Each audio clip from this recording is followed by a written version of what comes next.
Un jūs rādat un rakstat tajā vēstījumā ar virsrakstu ar izaicinājumiem uz izaugsmi. Jūs sakat, mēs augam straujāk nekā Eiropa un uzliekat to pagājušā gada datus, vai ne? Tā jūs vērtināt. Un man ir tagad jautājums. Varbūt vajadzētu pastāstīt publikai, ka mēs kā bijām pie beigām te Eiropā esam. Varbūt nevajag mānīt to publiku ar tiem tekstiem, ka mēs augam straujāk.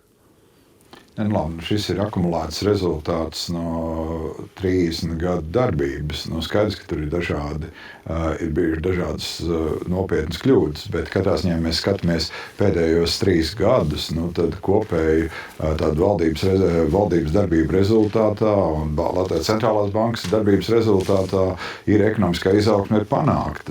Latvijā Pastrīdamies, Ašrādenkungs.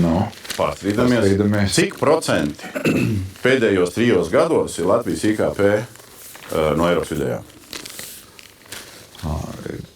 Būs pie 80, man šķiet, kaut kas tāds. 74, jā. Tur kā kur jābūt, man liekas, ka vēl mazāk. Un viņš nemainās tas procents. Mēs netuvojamies Eiropas vidējiem. Nemānam publiku. Par kuru periodu jūs runājat? Par pēdējiem 4 gadiem. Pēdējiem 4 gadiem. Un mums jāsaprot arī, ka tas mērķis viņš jau nav tāds punkts, kas ir iezīmēts un nekustīgs. Lai mēs tuvotos Eiropas Savienības vidējiem, mums ir jāaug ātrāk kā citām Eiropas valstīm. Tādēļ arī taisnība ir gan šiem faktiem, gan tas, ko jūs minējāt mūsu avīzē, ka mums ir bijusi viena no straujāk augošajām ekonomikām. Un tieši tādēļ, viņa viena no straujāk augošajām, beidzot. Mums ir 2,1%. Kas tur viena no straujākām? Tur 3, ir cik valstīm? Tieši cik pāris valstīm. Jā, mums... Līdz cik ir pāris? Bet, nē, tagad precīzi. Tagad, jo šitas ir baigi svarīgs jautājums politikā. Pāris valstis, cik ir pāris? 2? Man nav šobrīd tā bilde priekšā, es negribu nosaukt. Kāpēc jūs man sakat, ka ir pāris?